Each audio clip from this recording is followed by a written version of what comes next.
Hello, everyone. This is the Antimatter Games podcast. I'm your host, Chris Jagaris, and with me, as always, Samantha, I like to eat butter by the spoonful, Jennings, and Matthew, the ownerer, Blake. How have you guys been since 2 weeks ago? Actually, pretty good. Pretty good. It's been a good 2 weeks for me. Sam? It's been a rocky 2 weeks, but it's good now. All right. But you know what happens to Rocky, right? He beats Apollo Creed, so can't be too bad. Let's talk about some games. So me and Sam have been playing Ghost of Tsushima. Naruto. And we're both liking it a lot. So Sam, why don't you just give us some of your impressions to start with? Yeah, I'm actually enjoying it way more than I thought I would. Me too. Like I thought it was going to be a good game right off the bat, but like I'm thoroughly enjoying sitting down and just wandering around, looking at the environment. It's the Assassin's Creed game that I've been waiting for, that apparently Ubisoft is never going to make, so somebody else made it for them. But it's really fun. Only had like 10 cracks at it. That's true. That's true. It's more than that. It's more than that. It's absolutely beautiful. I'm enjoying going around the world. I'm going between story missions and side missions, and all of it's equally fun. Nothing's gotten stale yet. The fighting keeps progressing. Like it's just been thoroughly enjoyable. Awesome. I've been playing it. You can parry. Yeah, it's practice. No, specifically Sam can parry. She's learned now. I can. I mean, if you almost beat Sekiro, you should be able to fucking parry, right? Yeah. Yeah, she that's almost did. That's fair. Yeah. I've been playing it too, and I'm not a big fan of like Assassin's Creed style games, but for whatever reason, I guess that's what this is compared to a lot. Mm-hmm. I really enjoy Ghost of Tsushima. I'm having a lot of fun just going around the map and hitting all those spots and doing. So far, the side quests are some of the most rewarding ones, kind of like The Witcher, same thing. The swordplay is really fun and rewarding. Unlike Sekiro, you feel like a samurai legend. You know what I mean? Like everyone else you're fighting has less health than you. They're not as skilled as you. You just run them through, and it feels awesome. Like I don't need to get smoked by bad guys all the time when I play and die a million times. Yeah, you feel very powerful, and they give you lots of tools to use to feel that way. One on the negative side, because I will gush about this game a lot, I'm not checked into the story at all. It's not grabbing me. It's not very interesting. So that's a downer for sure. But I feel like all the other gameplay aspects of it totally make up for it. Mm-hmm. And one thing I wanted to talk to in regards to this game and kind of like Sony exclusives in general is how fucking good Ghost of Tsushima looks and how Sony Studios keeps topping themselves as we go through the generation. It's insane. Like before I had a 4K screen, we had Uncharted 4, right? That was one of the first PlayStation games, PS4 games that came out. Yep. That was one of the first video games I remember seeing where I was like, oh my god, like look at that vista, look how good the facial animations look. That really blew me away. And then Horizon Zero Dawn came after that. I had my first 4K monitor for that, same thing, a step up, crazy looking. God of War, again, even better, and Death Stranding, even better, and like somehow they keep topping themselves. Ghost of Tsushima looks better than all of those games.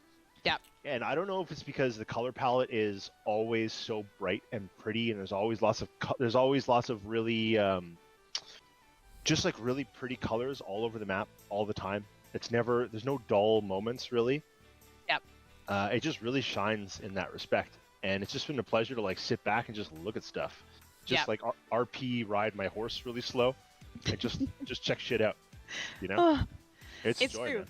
Like the color palette, you'll be in areas where it might be like so dark, where it'll be like at night and like the grass is dark, but there's always like the stars in the background, or like something's on fire, or there's like some bright trees. It always looks really good. And like little gameplay mechanic things that are usually such a hindrance and take away from games, they've fixed in this one. Like the fact that you have fast travel right off the bat is amazing. So you have the option to sit and ride around on your horse if you want. You could never use fast travel if you chose not to, but you have that option. And like little things where the NPCs if you run, they run with you, is amazing. You're not forced into walking slow with every single cutscene, and that for me was like, I wrote that down as a note of like, I love the fact that if I run, they start running with me, and we continue on the conversation. It's wonderful. It's wonderful. Yeah, and then waiting for a walking NPC is always. I haven't played the game, so I'm gonna jump in where I can. you played a little bit. You've seen a little bit of it. I've seen it. I've seen it, but I haven't like dove into it. Like I can't speak to the quality of the side quests versus the main quests or anything like that. I will say that one, fast travel is great when you just want to pick up a side quest and do something like maybe it's like you're way past that point, but you just want to knock off that little checkbox. Fast travel is great for those, and also there's nothing worse than trying to get somewhere and waiting for an NPC that will only walk. Yep. That's it for now. Yeah. Yep. There's one more thing I wanted to touch on. Oh yeah, for me coming off of the last game I played before this on PlayStation anyway was The Last of Us 2, and coming off of that game, which is like super heavy and dark and has a very like gray color scale. This is such a breath of fresh air. The Last of Us was an amazing game, but this is like some like nice light popcorn kind of, Yeah. It's really light and fluffy, and I can just kick back and I can watch a podcast while I'm playing it, or like watch another stream, and it's just it's just a chill game to relax with, and I love it for that so far. I do have a final point, actually. You were talking about how these exclusives keep getting better and better as we're getting to the end of the PS4 generation. They just keep pushing it further and further. And I know I made this point a little bit earlier in an earlier podcast, I think, at one point. But I just want to stress, Chris, you and I played Grand Theft Auto 5 in its first iteration. It's PlayStation on PS3. On PS3. Yeah. And it looked pretty good. For PS3, like it was kind of mind blowing, right? But to talk about how you get more out of the console, here's what they were working with, and I have the specs in front of me. So it had the cell processor, which was a This is the PS3 specs. Okay. This is what we were playing GTA 5 on for the first time, and finding it gorgeous and awesome. 3.2 gigahertz CPU, but it was the cell processor, so who knows how that breaks down, because it had like 7 little slave cores that could be assigned specific tasks. It's its own weird thing. That's why PS3 backwards compatibility is such a big deal. A 500 megahertz GPU and 256 megs of RAM and 256 megs of video RAM. That was the VRAM. Now that is dirt by modern standard. That should not be able to even run GTA, let alone run it. Like, it was capped at 30 frames, but like my PC has 32 gigabytes of RAM currently. So like it had a quarter of a gigabyte roughly. Yeah. Of both VRAM and RAM. It's insane what they push out of these consoles. And so why do you think, Matt? Like, do you think it's because the developers are so talented that they can get this performance out of these consoles? It's that combined with the trial and error science of developing games for years. And like unlike PC gaming, the specs remain the same the whole time. They always have the same amount of RAM, VRAM, and processors to work with. And now SSDs are in the mix. But even before SSDs, different types of hard drives had different, read and write speeds. They knew what they were, so they can just really write a program that can work on these specific things. They know that they can't do this because it's going to go over this. They have the exact boundaries drawn out, and a lot of development happens on PC, and they make a game, and then they try and figure out how to scale it down. But that's a time-intensive process, I would imagine. And as the generation goes on, everyone kind of learns the rules, and they can just, it's like someone gives you a light bright, and you try and do Starry Night by Van Gogh, and you can't. You get kind of close. But after 4 years of only having a light bright to make a picture, People get down what works, what doesn't work, and they can make the best fucking light bright they ever could. That's a crude example, but I stand by it. Yeah. Another good example, I think, is so I was watching some streamers play Dreams, right? It was Easy Allies. It was Kyle Bossman and Brandon Jones, and they were making their own Dreams level. And the way Dreams work is you have a certain amount of memory, I guess, or percentage. You have 1 to 100%, and if you go to 100%, then you can't put anything else in your level that you're developing. Okay. So their level is essentially 2 floors of a house with some furniture and the mechanics inside, right? But they kept on hitting the 100% mark, and this house was nowhere near finished. Yet, inside of Dreams, you have people who know how to develop games, who know the software, who make these insanely detailed, gigantic-seeming levels with the same memory that they were using. They cut corners where they can. They Exactly. do what Yeah. you don't have to do. Yeah, and that's a perfect analogy. You know, that's how we're getting these incredible PS4 games now, when the PS5 is around the corner, because we had that learning process. And this is going to tie into a later discussion point. But Yeah, and just before we move on, it's cool just to know that Ghost of Tsushima is pretty much the last of that. It's going to be the last of the great PS4 games that we get, really, because not much is happening on Xbox that isn't happening on PC already. That's also a discussion we're going to have later.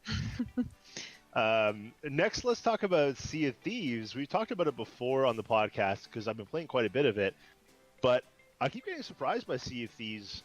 When we started playing initially, and Matt's been playing a bunch too, when we started playing initially, I would hop in my boat, I would go to an island, and something would happen. I would find treasure, I would find a skeleton captain, kill him, sell his skull, I would get into a fight with a kraken. Like, there's always something going on in Sea of Thieves, but I never had to go out of my way to make it happen, really.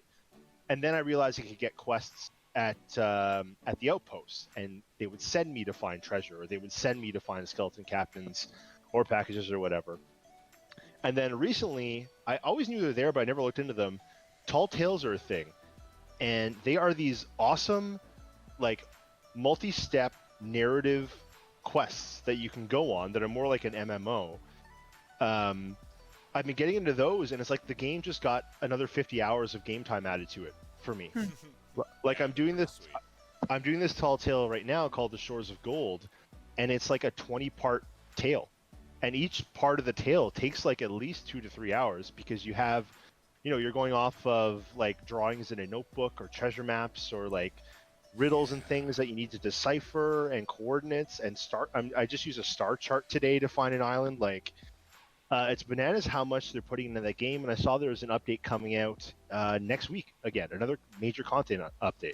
Well, the Steam release just added at least another million users. There was a thing about Yeah, they're up to like 15 million or something. Yeah.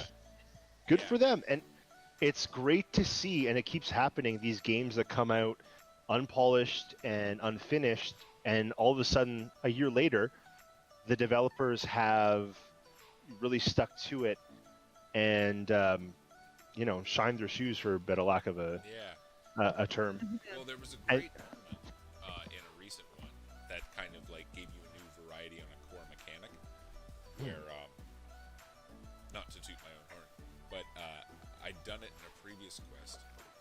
So normally in Sea of Thieves, you get like a very clear either name or a shape of an island.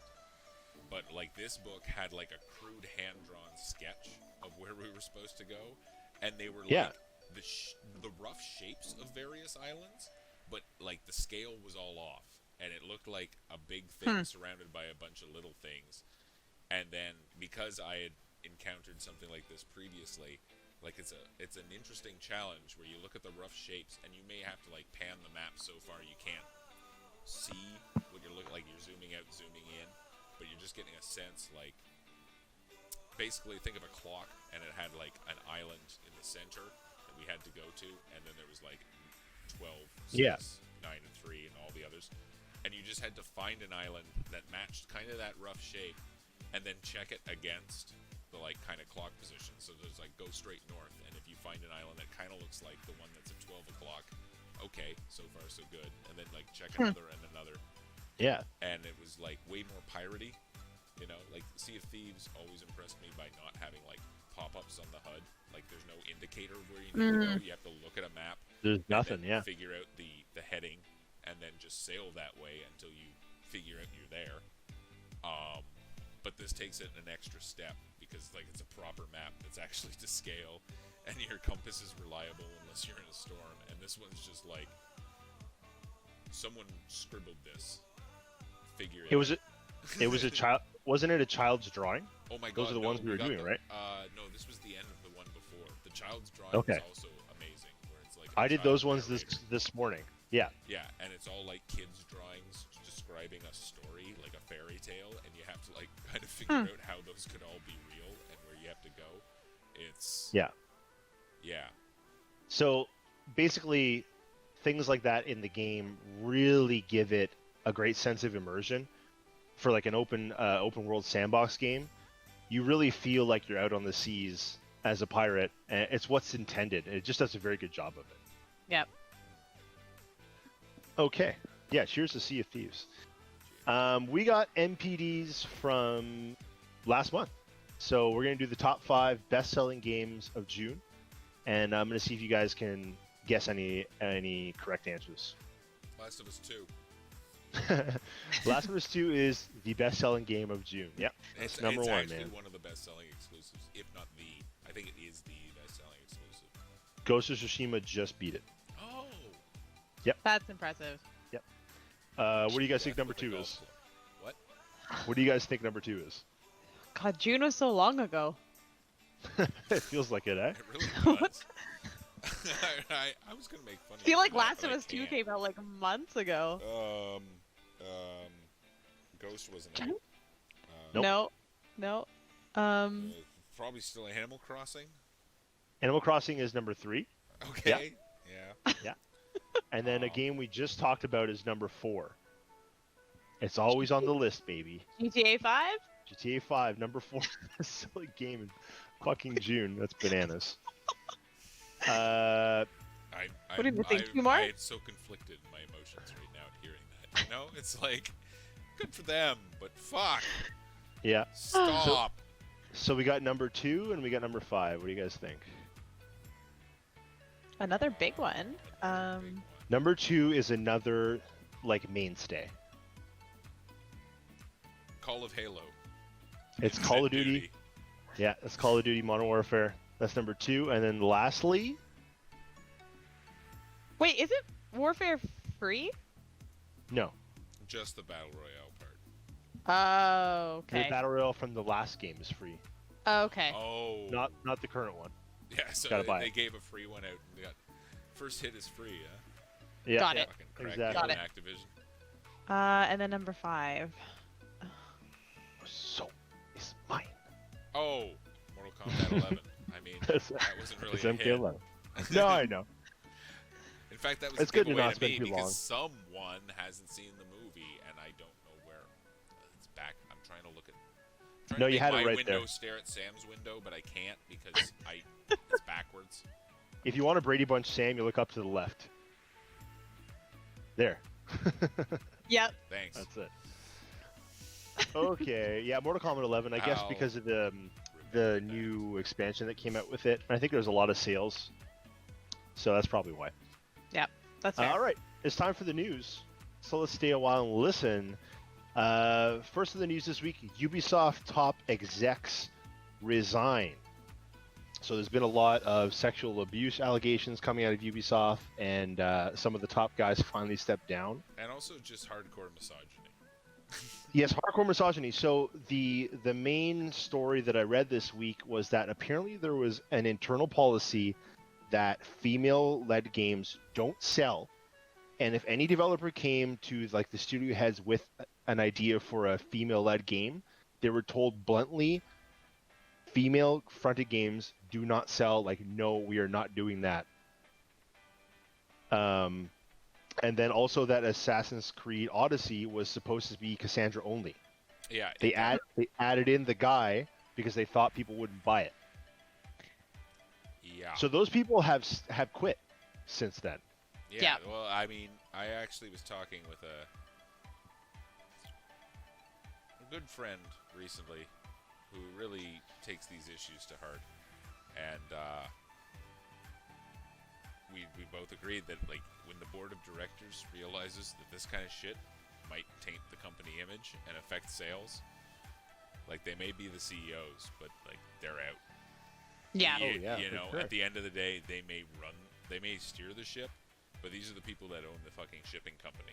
And if no one's Yeah. going to get on board with you as captain, you're overboard. Well, I think Really I think made their that image is nautical thing work, didn't I? yeah. Speaking of Sea of Thieves, Yeah, right. I See what you I think did? their image is tarnished now. Like when I think of Ubisoft, all I can think about is that. Yeah. You know, they have their direct coming up in like a month or whatever. It's like I don't want to fucking watch that. Ew, gross. I think of I'm that very and curious to see how they Assassin's try to Creed. recover from this.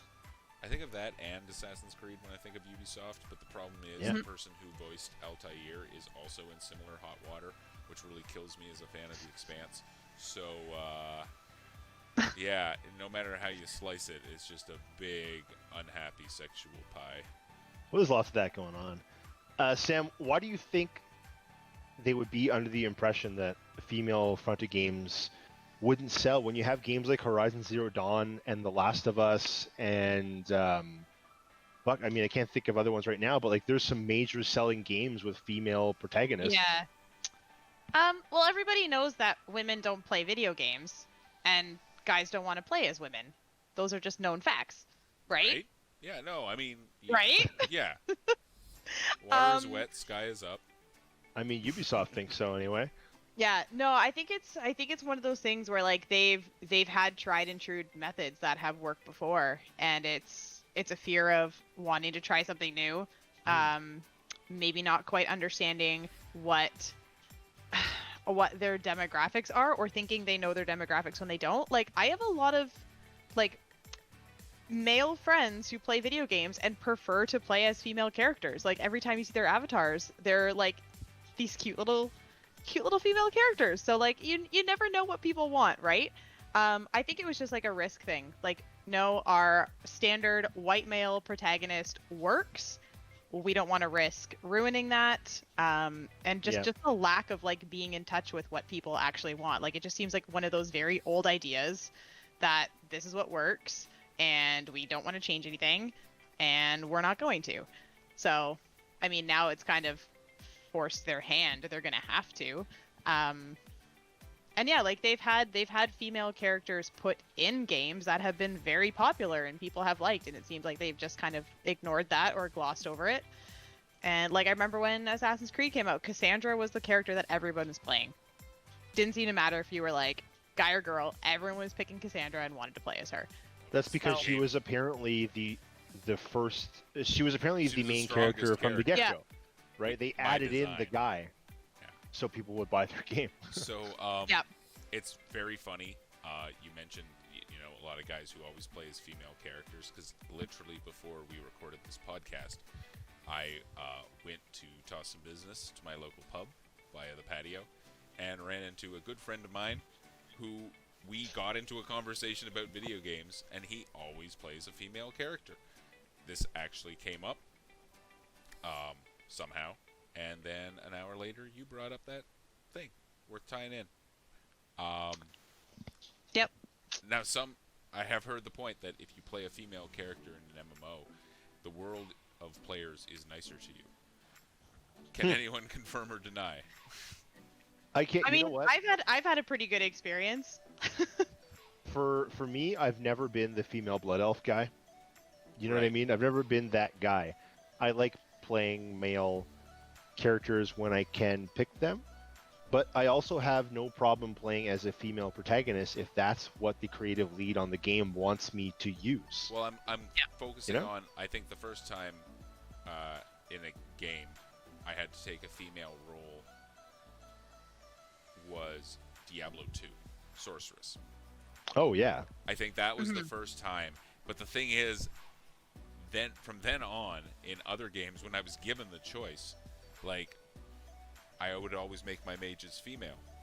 Like, it became like a thing. Like, but I don't know if that's, yeah. I find sometimes, depending on the game, It depends on what you want your character to represent. Like if it's games where I'm making characters that I'm like, this character is based off of me, I try to make it as close to myself as Yeah. possible. If I want this to be like, this is my character. Versus if I'm playing something maybe online or that I'm not as invested in, or a story I'm not as invested in, I might pick something else and be like, I'll do something crazy different that's out of my norm. So I find a lot of times like it's like some people like to play as themselves and have their avatar represent themselves as much as possible, and then other people are like, no, I'm playing a video game, I'm gonna make a crazy alien that's like blue and like does all this really weird shit. So Well, yeah. It just Oh it yeah, if we're depends throwing if aliens in the mix, I'm always going alien. Like Yeah. if I'm given a choice to not be human, I'm not being human. Like Yeah. it just that's not happening.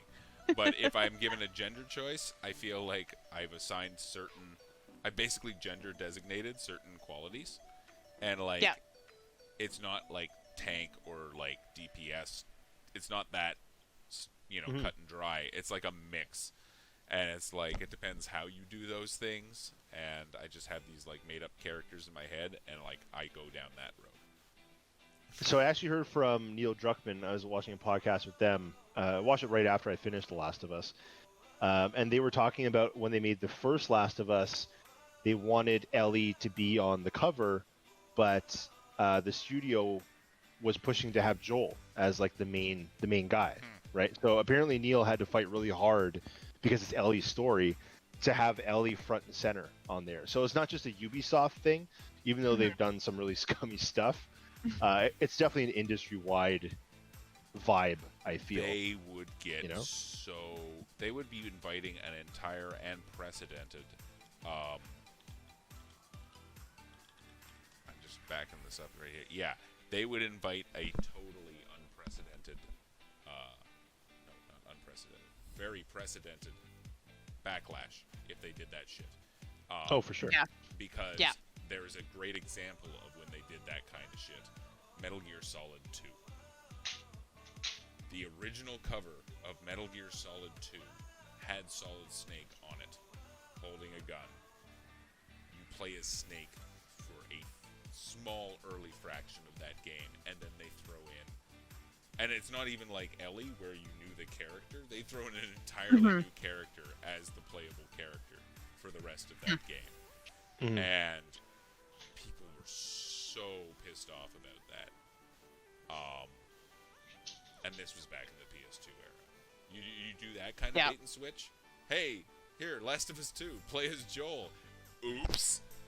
Yeah. He's all smashed.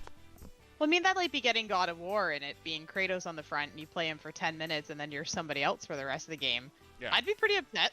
Imagine if God of War 2 comes out, and you play as Kratos for 15 minutes, and then he's gone, and you're Atreus for like 40 hours. No. I don't like Nope. Atreus that much. Nope. I don't like him at all. I mean, that's how you develop Atreus, right? But still. So one more question before we move Teenage on from Atreus. this. Do you guys think this will change as we're moving into the next console generation? Do you think, kind of now that there's proof in the pudding that these female-fronted games are doing very well, that that's gonna not be a thing anymore? I mean, my mind immediately springs to the fact that the next Horizon game is one of the like gems in the scepter of Sony right now. Yeah. It's like, here is the PS5. Note the Horizon gem, very prominently displayed. We also have Demon Souls and Bug Snacks. But yeah, And no, Bug I think it is. I think it basically already happened. I feel like Ubisoft is behind the ball. I don't think that Yeah. Ubisoft is Yeah. entirely, like, there's still problems in the industry as a whole, but I Oh, think yeah. that ultimately, in this case, it's not like Ubisoft being called out, like, everyone's doing it. It's like, no, really, not everyone is doing it. In fact, Yeah. most people aren't doing it. Ubisoft is just the big name that's way behind the times right now. Ubisoft So they gotta kick is in an the pants old. and- They're an old developer, and I feel like this is more of like an old guard type thing. Yeah. You know, where you have these like dinosaurs at the top, and they thought Well, no, but this they're was not the way. actually dinosaurs. There's a picture of them. The current ones are pretty young, but they look like frat bros in suits. You know, like they. I remember actually seeing a picture of them and thinking those people look like total douchebags. Like they look like real fuckboys. Well, we know they're douchebags now, that's for sure. Yeah, but like it wasn't even like they had nice suits, but the way they were sitting and drinking just made them look. Oh boy. Yeah, I think it'll change. I think it'll change going forward. Yeah. Okay, so moving on. Devolverland Digital. Super cool. Matt, you didn't see this. You're probably searching for it right now. No, I'm searching for that picture of the fuckboys. Okay, me and Sam watched it. So what Devolver did, because they usually have a really neat E3 press conference where they goof around a lot and they have like skits and stuff, is they made Devolverland Digital, which essentially is a video game where you get to go into the San Diego Convention Center where they usually have E3 and walk around and look at booths, and you have like a t-shirt gun that you can shoot security drones with. And it's like it was a 2-scale representation of the San Diego Convention Center with all of the E3 Devolver booths inside. Like you can go into the Carrion booth, and there was a big like Cthulhu monster on the ceiling. Carrion is very fun. It's not as particularly deep, but it's very fun. Like I can't talk a lot about it because it's a very simple game and there's not much to say. But if you want to be a monster going around eating people, I just picked it up and it's pretty good. So that was one of the games they had there. Just personally, I've never seen anything like this, and it was a really good idea. No one else did anything like that. What did you think about it, Sam? I really liked it. I used to go to conventions a lot, and I've missed that the last couple of years, and I wasn't really sure what to expect when we watched the demo, and it felt like being at a convention. Like just being able to walk around and see booths and go up the escalator and just see the inside of a convention hall was really nice. And the fact that no one else has done that is a little bit surprising, actually. It was just a really good, fresh idea, and they nailed it. Yeah. I would definitely do next year. I would skip Fan Expo and I would do a virtual tour of Fan Expo. 100%. Question. Yes, would it have been enhanced if it was kind of like an MMO hub thing and other people could go in and you'd see other people walking around to all those booths and trying games? That's a great idea, because I know you haven't seen this, but it's like fucking Crisis levels of fidelity. Like it's a very good looking San Diego Convention Center. Yeah, but wouldn't it be cool if you could chat to other random people as you It would be. That'd be awesome. That'd be awesome. Just turn it into a whole thing. Yeah. I don't know why someone doesn't do that. Jeff Keighley, let's go, buddy. Yeah. Make it happen. E3 MMO. And you can choose your character, male or female. Be whoever you want. Or alien. Or alien, yeah. Or alien. It'd be alien. Need tentacles. All right, this is going to be a heavy one. Let's talk about reviews, guys.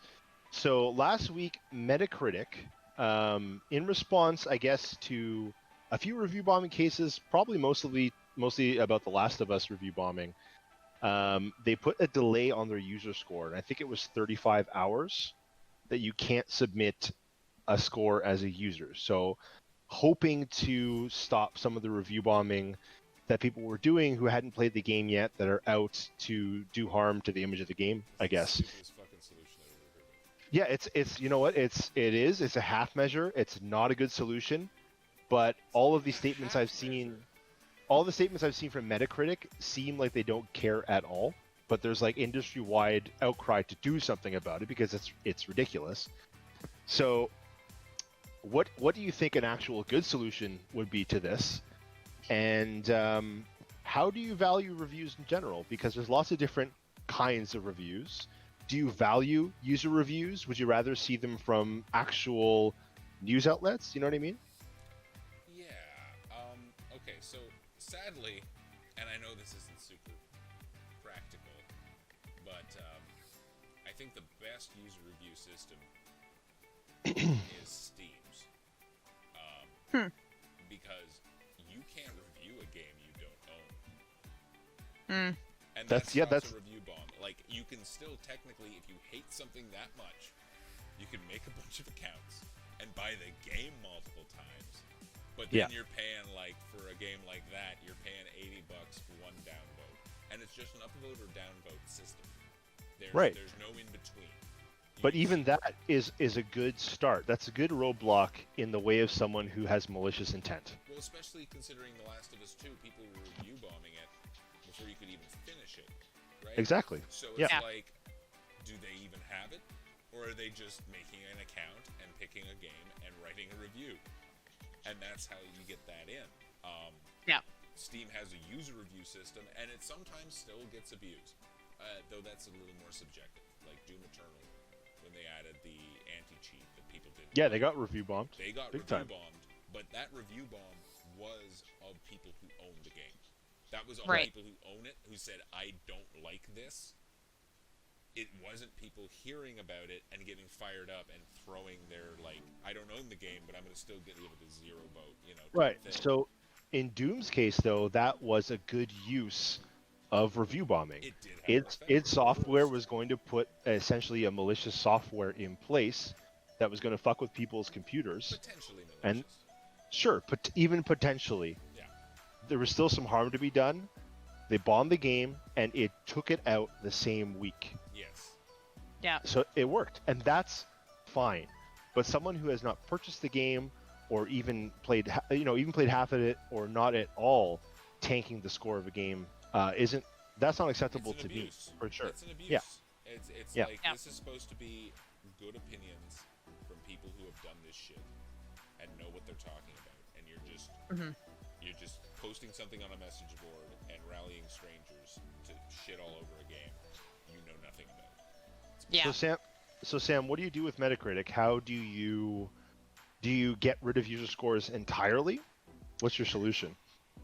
So I've never been a review person. Like, I've never been on Metacritic. I don't check Yelp. I don't look at anything. Because I find so many opinions are so skewed and like so biased based off of people's like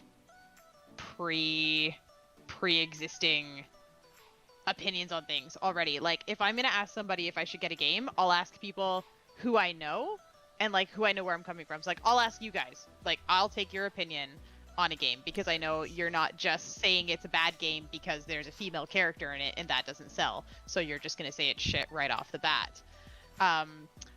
Yeah, I don't, especially like in the culture we live in now, everyone feels like their opinion is like so important and nothing can be middle of the road. Like, you can't just say a game's okay, and you can't just say like a restaurant is okay or a movie's okay. Everything's either like it's 10 out of 10 amazing or it's like complete garbage, and you're like, okay, things are either not that bad and not that good all the time. So I don't like user reviews at all unless it's from somebody I know and I know where their opinion is coming from. Like, if you ask me what my opinion is on GTA 5, I'm like, I don't know, I've never played it, but if I don't like that genre of game, I'm gonna be like, I don't know, it's probably shit, 0 out of 5, even if I've never played it.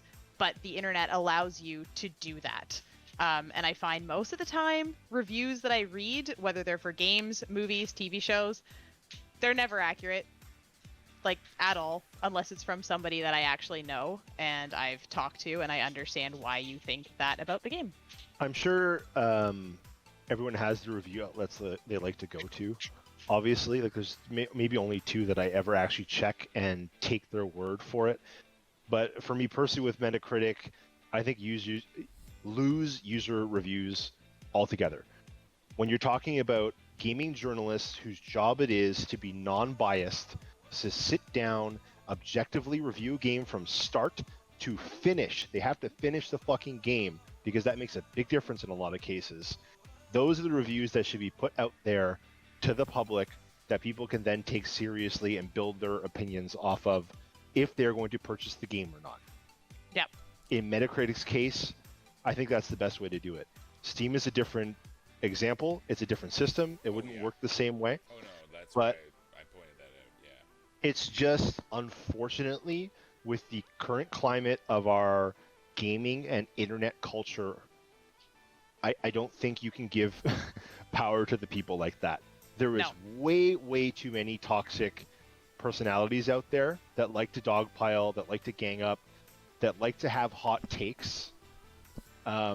they shouldn't be given a platform like that. If you want to scream about a game in a forum, if you want to go on Reddit and do it, that's fine, man. Whoever's going to listen to you, they'll listen to you, and if they agree with you, no big deal. And if they don't, But they'll if you're downvote your opinion invisible. sure, but if you're going on a site like Metacritic that is very frequently visited by a lot of gaming culture, and tanking a game's score purposefully, that's a whole other thing. Yeah.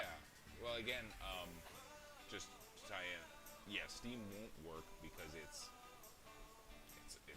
essentially a sales platform, right? Yeah. By the way, I checked Doom Eternal back up there. That temporary Excellent. review bomb has been mitigated because it's just overall and very recent. So now that's gone past the very recent. It's not tanking that score, and the overall positive has overwhelmed that review bomb. So it's still a very positive recommendation. Good. But the other thing is, you were mentioning, Sam, you were mentioning how you would talk to people that you know to get a recommendation. Steam also, when you check the Steam reviews, anyone on your friends list who has reviewed a game, which it actually will like prompt you, it's very easily dismissed, but after you play like 4 hours of game, they'll be like, hey, do you recommend it? You know? When you check, all your friends, if they've given a recommendation, pop up first before the whole other thing. It's like, here are the people you know, here's what they say, here's what everyone says recently and overall. Yep. So I think even though, because of its storefront nature, it's not a great model, I think the actual way it handles recommendations and reviews, user-wise, is fantastic. Yeah. No, that sounds great, because I'd much rather get the opinions of people in the same circles as me, and not that that's closing off. Not that I don't want to see negative reviews of games, but it's like, if I'm going to ask somebody who hates anime to watch all of Dragon Ball Z with me and then ask them what they think afterwards, they're going to be like, it was shit, I didn't like it. It's like, I already knew you didn't like that genre. Exactly. So it's like, if you've got someone who has already decided that they don't like something, whether because they do or it's just not their taste, like, they're going to leave a bad review, and then that might taint what you think of that game going into it. So it's like, everything is not for everybody, but the internet allows everybody to have an opinion on everything, unfortunately, which just doesn't work. It doesn't make any sense. So that was actually one of the points that I wanted to make, Sam, that you just brought up, is so I just totally lost my train of thought. Where were we here? Dragon Ball Z anime. Yes, so review outlets like IGN and Kotaku and Polygon and things like that, they have large editorial teams, right? They have large review teams. So you can take someone, like me and Matt were talking about this the other day, when it comes to RTS, I'm not a big RTS fan. So if I was a game reviewer, you would not get me to review the new Total War series. You just wouldn't, because I'm skewed. You would get someone who loves real-time strategy and knows Total War the series to review the game, because then they can give a good take on it. To be clear, I'm gonna put my little semantic foot down on this one. Total War is real-time tactics, but turn-based strategy. Of course. Because that's why Matt will be reviewing it. You don't. All your strategic look decisions, how you're spending your money, what you're producing, what your policies are, your diplomacy, that all takes place in a turn-based setting. It's just when your army that you built in a turn-based setting comes across another army, it becomes real-time, so it's only tactical decisions. There's no grand strategy in a battle. Grand strategy is what you bring to that battle and how well you anticipated it. So because these are professional institutions that are largely populated with employees, you can put your real-time tactics guy on the real-time tactics game, and he's going to give it a fair shake. And that's the way it should be, I think, for reviews. Agreed. Sure. Agreed. And if no one has anything else to add to that, we'll move on. Any last thoughts on reviews? Now, there is actually I've noticed that Reddit actually on their review threads is using, instead of Metacritic, OpenCritic, which, to my knowledge, does not have user scores, or at least they're not immediately displayed. It's like all the combination scoring of Metacritic without that equally promoted other score next to it from users. Yeah. I can do. I mean, it's right in front of me. OpenCritic, Last of Us. Yeah, I'm aware of OpenCritic for sure. So, The Last of Us 2 OpenCritic on PS4 has 94% top critic average, 96% critic recommended. That's it. No user stuff. That's all there should be. Yeah. And I think if you want to look at the user stuff, if they are allowing it, you should be able to, but it shouldn't be the big number that's displayed. Yeah. For It's people like to you see. can dig into it. You know? And Yeah. I do want to also say that the flip side is true, where like maybe the critical score of a game is like kind of mediocre, but then the user score is really high, and you look into it and you realize that this game may not be the best in a lot of angles, but it either creates an entirely new angle that's a lot of fun, or refines it. So it's like maybe you really like this aspect of this game, and this one gives you more of what you like and less of what you don't, even if that's not what's popular. So I think user scores can, after, shitting on them for a few minutes, user scores can also be kind of great in the opposite, where it's like, this game may not be worth it to most people, but like some people are really going to like this. And then you can see in the user scores where like it's like the critics really didn't like it, but I love this feeling when I do this and this and this and this. And if you go, hey, I like those feelings too. I want this game. And then you find a game that, those guilty pleasure games that you can't recommend to your friends, but you love them. If there is a game like that, and you're on the internet in any capacity on gaming publications, you're going to find out about it. If you follow gamers, You're gonna find out about it at the time.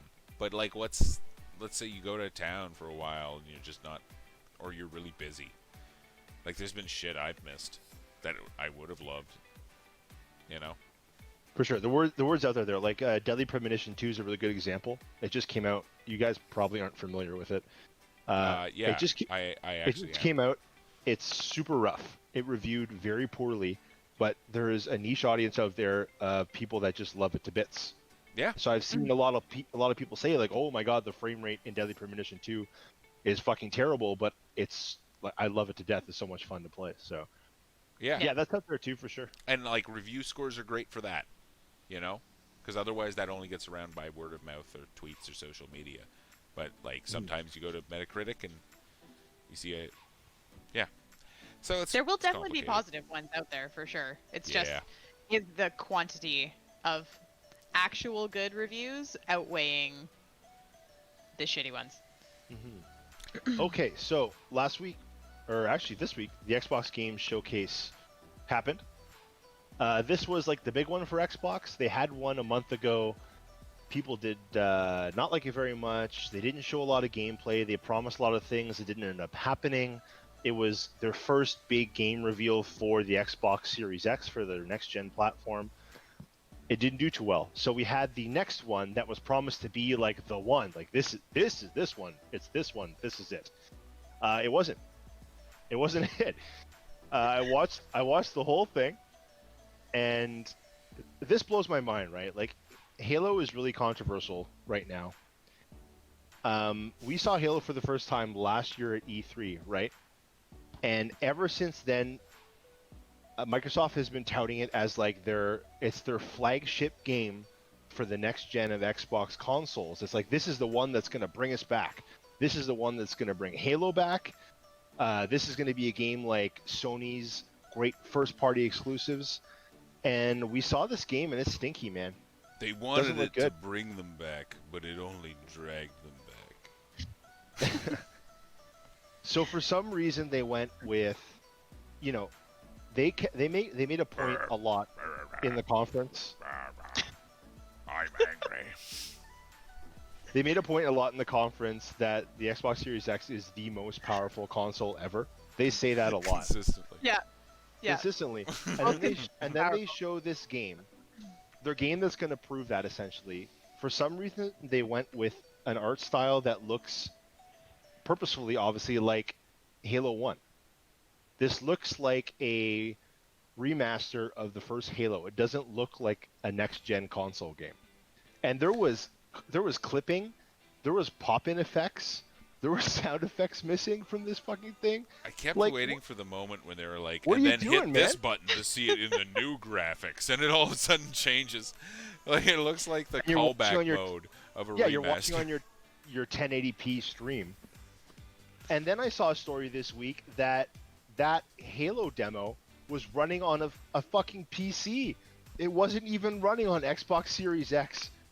It was running on a PC with a similar build to Xbox my Series God. X. And I was like, Similar are you guys insane? build. A similar build. Similar build. Bananas. With their teraflops and their advanced SSDs. They played it on a PC. Oh my god. You know, a coral snake is similar to that other one with the same coloration in different order, but one of them fucking kills you. So They wanted the killer one, and they didn't no, have it, man. they got the dud. Yep. I can't.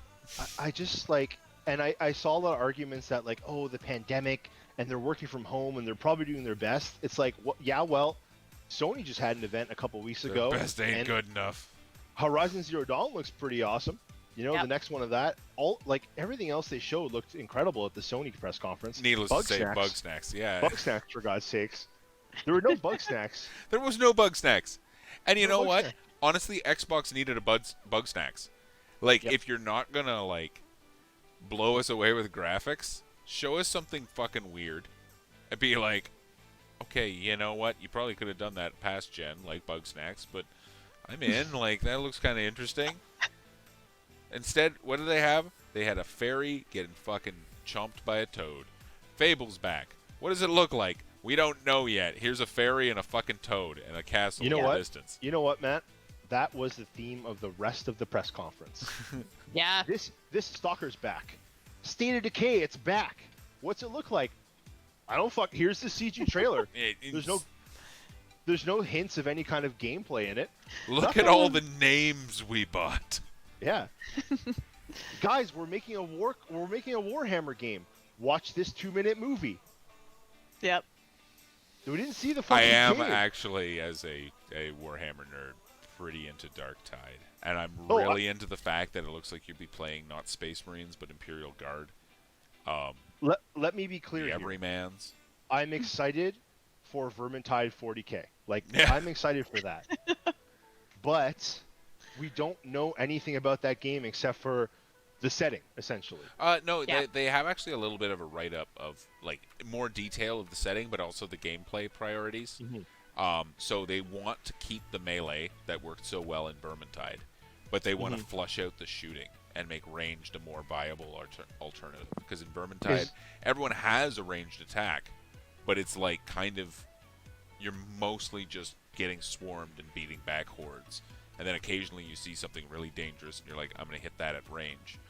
But this one's gonna basically try and bring the ranged combat up to the level of the melee, and then have it be your choice and like an equal mix.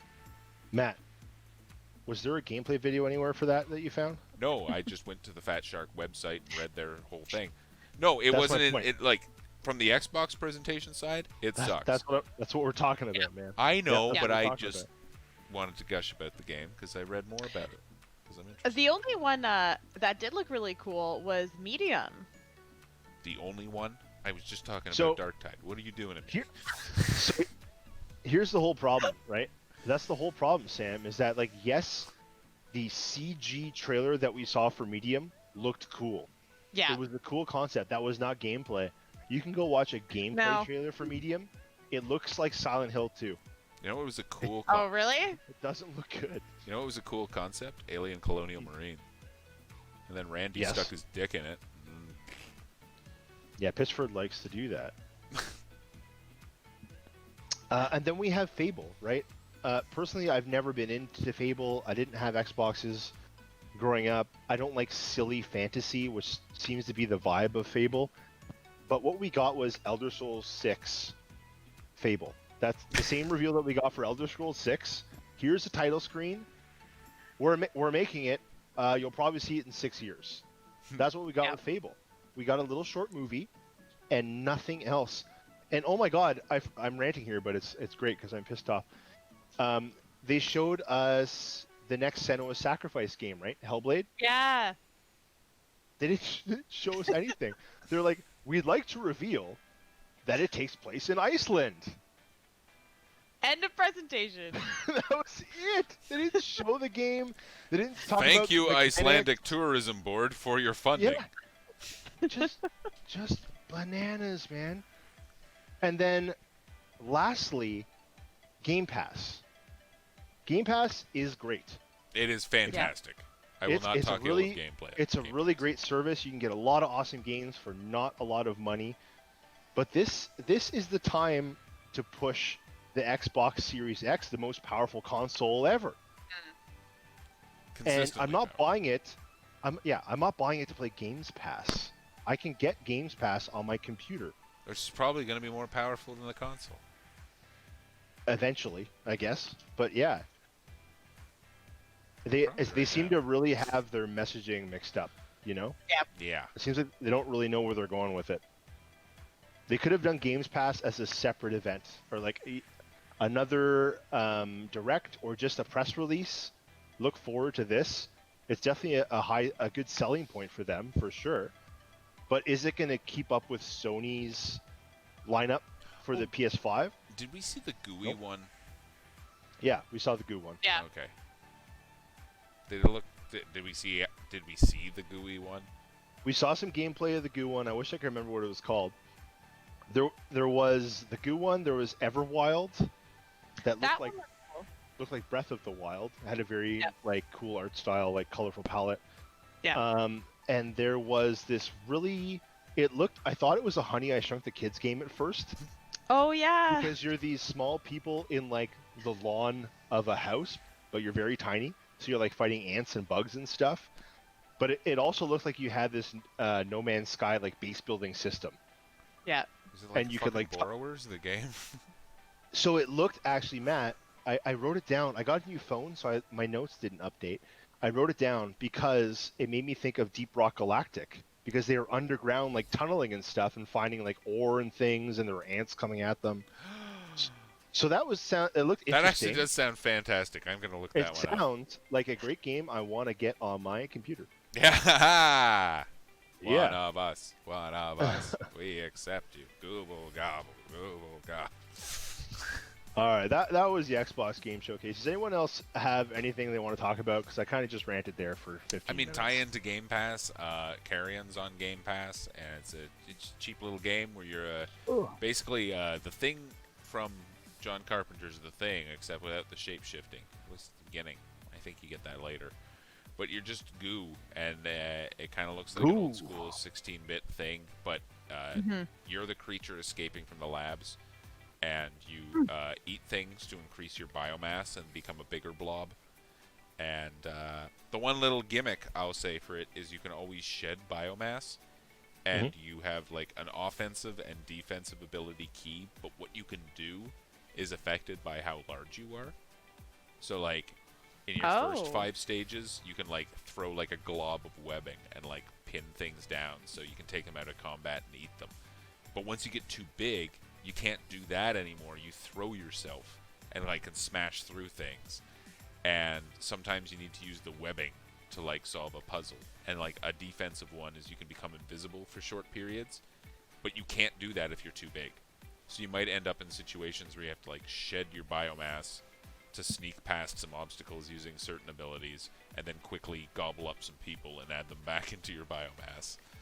But it's gory and has a great little like control scheme where you can like be in a vent, and then like one of your tentacles comes out and grabs a scientist and smashes him against the wall until he's dead, and then pulls him up and eats him. And then I've ripped doors off their hinges and thrown them at guards and cut them in half, and you're just a big evil blob of tendrils and teeth. Can you play multiplayer? No, it's just like a single player little thing. Just single player? Just single player, $20. Occasionally you get these situations where you like jump back into memories and you play as this scientist like working their way into the site. And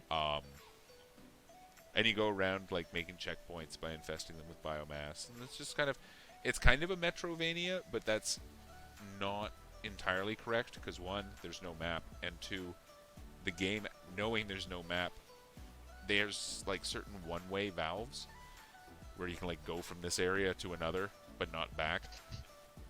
But you will loop back if there's something like if you get an ability. Basically, backtracking has never been rewarding for me. Like, I literally can't backtrack. I got an ability and was like, oh, I remember this. Couldn't do it.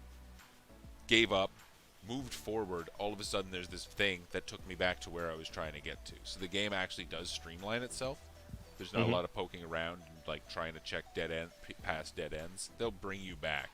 There is side stuff and, like, kind of secrets, but not a lot of backtracking so far. Cool. Yeah. Pretty fun. All right, one thing we already touched on, but I have a question for you, is Ghost of Tsushima became PlayStation's fastest-selling exclusive ever. My question is, that keeps happening. Why? The Last of Us was the best-selling PlayStation exclusive. God of War was the best-selling PlayStation exclusive, and they keep selling more and more copies and keep topping themselves. Why is that happening? Maybe this is why they built a factory that can pump out a PS4 every 30 seconds. Maybe it's just the market is growing, especially with COVID. A bunch of people who just didn't have the time are now like, I'm stuck at home. I'm going to buy a PS4. What's the hot new game? Oh, Last of Us? Okay. Well, I just bought this PS4 and I'm done The Last of Us. Ghost of Tsushima? Yeah, okay.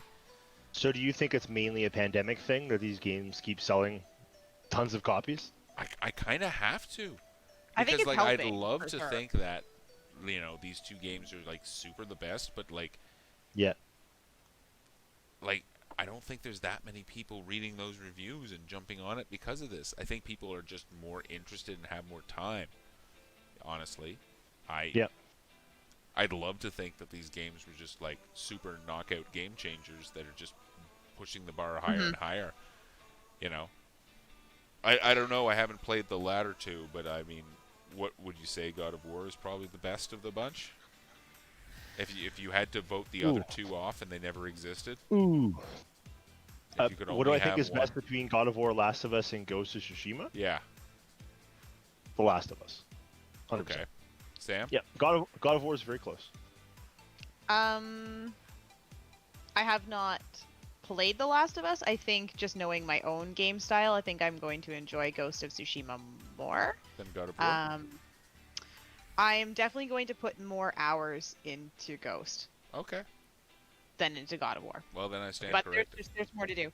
But like to the point of like the pandemic and stuff, I like the gym I work at, I have a bunch of members on like Facebook and Instagram, and I've probably had like 50 people message me over the last 3 or 4 months, and they're like, "You play video games. What should I buy? Because we're stuck at home now." And it's people buying their first console who have never had any interest in one in the last 35, 40 years of their life. And they're like, I'm home now. Should I get a PS4? I'm like, yeah, you should. All right. And it's a big introduction to people who have just never, like you said, had the time or the interest. And they're like, maybe there is something to these video games. I should buy one. And it seems like they're just the big game that's out right now. Yeah. I'm sure if you're walking into EB Games, they're trying to push whatever their main seller is. If it's The Last of Us, sell everybody The Last of Us. Now it's Ghost, sell everybody a copy of Ghost. Yeah. So what I was hoping would happen there is that you guys would say God of War, and I'd be like, yeah, but it didn't sell as much because people had shit to do back when God of War came out. But that didn't work out. But Sam, you kind of brought it around in another way. So okay, thanks. Yep. Didn't go as planned, but I guess That's pretty much what I thought you still guys put would it in the say. win column. That's where I'm at as well. And lastly, just a fun little thing in the news. Sexy Henry Cavill builds a sexy boy PC, and it goes viral, and the internet loves it. Did you guys watch the video? Yeah, it was pretty sexy. I fucking love this, man. I feel like this is part of why I bought a new PC. You know what my favorite? You know what my favorite It just part got is? it in my head. What? Favorite part is the fact that after all that, he put on the little heatsink temperature gauge upside down. Yep. And instead of immediately fixing it, it's just like clear, like, no, but it was up and running, and he just built his new gaming PC, so he had games to play. The next day, he fixed that little... Which just makes it even more endearing, right? And then That he the doesn't sexy know how to wiping do the it thermal properly. paste off.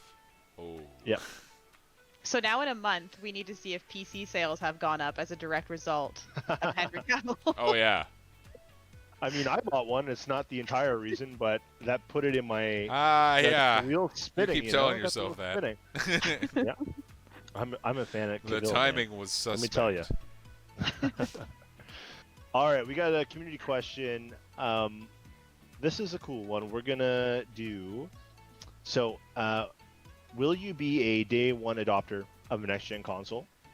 Will it be a PlayStation, Xbox, or the next generation of GPUs if you're a PC guy? If so, why is that important to you? And if you're not, why are you going to wait? Take it away, whoever wants to. No.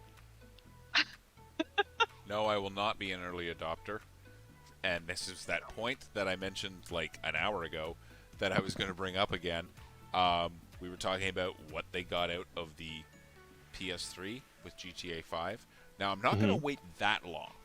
But the flip side of that is first generation games for consoles. Like, how many people think of Resistance Fall of Man when they think of the PS3? You know? How many people think of Infamous Second Son when they think of the PS4? You know, the first generation, when the hardware is new, is never the most impressive, and the price is the highest. So I like to wait until whenever the first From Software game came out. Like, I bought a PS4 for Bloodborne. I'm just going to be honest. That's exactly why I bought a PS4. Until Bloodborne came out, I'm like, I'm going to get one someday, but whatever. When Bloodborne was out and Chris got it, I was just like, nope, there's no going back now. I need this. I think Demon's Souls is going to be my PS5. I will buy a PS5. I will buy it to play the Demon's Souls remake as long as they don't completely shit the bed. Right. That will be my entry point. And So anything great I may have missed, I'll go back and play. I have no problem with that. So for you, I was thinking, are you going to get the 3000 series NVIDIA card when it comes out? I wasn't really thinking consoles. Because that's essentially, if you're a PC guy, that's your next gen console, really, right? That's your ticket. It is. to But fully technically, I'm optimize running a games. 10 series. So there's already the 20 series that adds RTX and this new effect that I can't remember what it's called right now, but it's in Death Stranding. It's like upscaling instead of downscaling. So you can like run Death Stranding at 4K but render it at 1080p, but then you introduce sharpening with an extra effect. So it's a 1080p image stretched to 4K, but then sharpened to look 4K. So it's practically 4K, but it only uses 1080p stuff. You can do it. Play with that. You have a 20 series GPU. So are you saying you're going to get a 20 series instead? I'm or saying you're it's going to an go right for the option. 3000? So when the 3000 comes out, I'm going to look at the price because the top end of the 20 series is a fucking grand. So like if the 3000 series comes out and it's $2,000, I'm like, fuck no. Like I want my games to look good, but I'm not going to pay that much. You know, I like to like trail the bleeding edge and then be a little patient. If you play games that are like 4 months old with like 6-month-old technology, it's still going to look good. You know, I'll actually take that up to a year. If you play a game like Death Stranding that came out like almost a year ago, I mean, I can run it. It looks beautiful. Yeah. 4K Sam, HDR. what about you? I will be getting the PS5 the first day it comes out, for sure. Sucker. I don't care. I don't care how much it costs. I'm gonna buy it. Okay, I'm done. Consoles, like I've always had a console. I've always had a PlayStation, and I will get it right away. It's one of like the small things as an adult that I still like get that childhood excitement over. So getting a new console, like I don't care what the games are. I never look at lineups for when they first come out. It's just like I will always have a PlayStation and I will get it right away. I'll play Horizon. I'll play whatever else is on it. And but yeah, it's one of those things that I look forward to, and like they always come out around the holiday. It'll be my Christmas present to myself, and it'll just sit there until some games come out for it. But I will get it. Yeah, day one for sure. Yeah, I'm with you. To me, like holiday season and console is a very special thing. You know, I've gotten some of my favorite consoles at Christmas time, and the fact that there's not always games to play on them right away. Like my PS4, I got Infamous Second Son, and then it kind of sat stagnant there until Bloodborne came out, really. And then Bloodborne and Uncharted 4 were the first, like, whoa, PS4 games. This And is then next Doom, gen kind of thing, or you know? before that Doom, I don't remember. Those were No, before Doom was Doom after 2016. Uncharted. Yeah, I remember I bought Uncharted when you went to pick up Doom. yeah.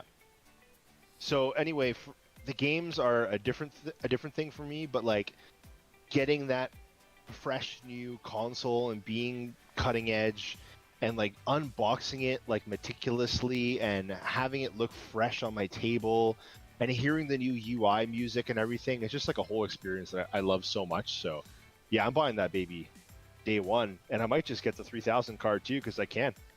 Why not? You can have the 2070, man. Interesting. The only console I've ever got for Christmas was the Super Nintendo. For me, consoles were more of a, it's summertime, so I'm going to sell my Christmas toys I don't play with at a garage sale, and then buy either video games or a new console. My consoles have always been Christmas. Yeah. Always. I mean, it's a magic and solitary memory in grade 1 when I got a Super Nintendo for Christmas, but that was... I usually summer jobs. Summer is when I would get a console. Yeah, for me, the PS2 was the last one my parents bought me for Christmas.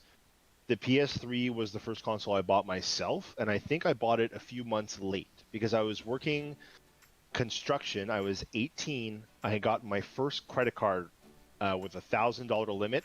I went into Future Shop and I maxed that fucker because the PS3 cost like $600 or something stupid, or $700 after taxes.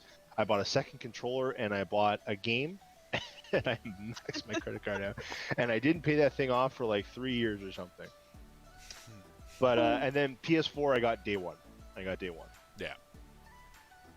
Yeah. Yeah, so buying a new console is special to me. I love it. I can't wait. Actually, I didn't even unbox my first PS3.